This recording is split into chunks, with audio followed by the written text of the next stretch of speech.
na istorya ni Undoy bahin sa wakwak nga diri gyud sa ilaha sa una sa Tagbilaran. Diri gyud nahitabo. Tinuod jud na nga nahitabo. Tinuod. Oh, nya unsa man doy? Kuan tigulang nga babae. Tigulang si Ingkay Lasio.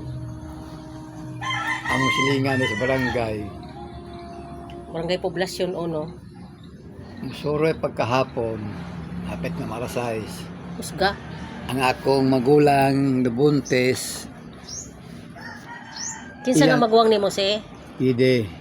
Si Pidi de itong buntis adto.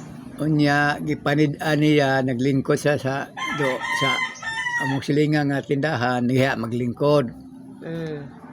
Tapos Pagka taon nawala siya. yung si Ingkay.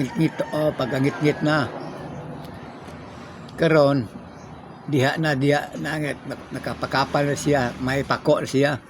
Diha makapakapa sa mong bintana, klaro kayo. Kay ang Na may lubi. ang tabon sa bintana saguran. Sihag kapakapa siya. Mao to nga nasakpan siya, nisinggit ang mga kami Nisinggit na wakwak. Pagiging hapon no Pero City Nang wakwak na nang wakwak na si Ingkay. kay Ay humutag buntis ng mas ka pidi. Buntis mas pidi. unya lupad siya sa paingon hintog pa sa lobe Nagipusel. karon kay diha ba ang may silinga na may mga posel nga lumbaril 22 ina ko nga asapit ang wakwak nasa lobe pagkakuan ispatan nga nagkangit-ngit na hapit na city ispatan diha nagwakwak na uwa na sigag mata gapon puwa isaita na siya pusel pagpusel hilupad ego sila to kay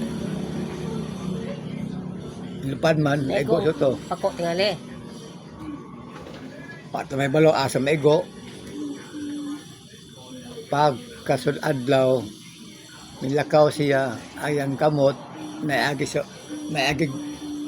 Yun sila. bikutan ingkay unsa man na pamtingog masig maauto na ego sa armas Mao gyud to. kay og natutulan pa siya sa balay patay siya basta matutulan ni day dawon mo ikaw paano ego Basta duawon mo matisulti ni Papa Pablo. basta dawon Kuyaw na. wakwak dawon mo ikaw na naido kami no patay siya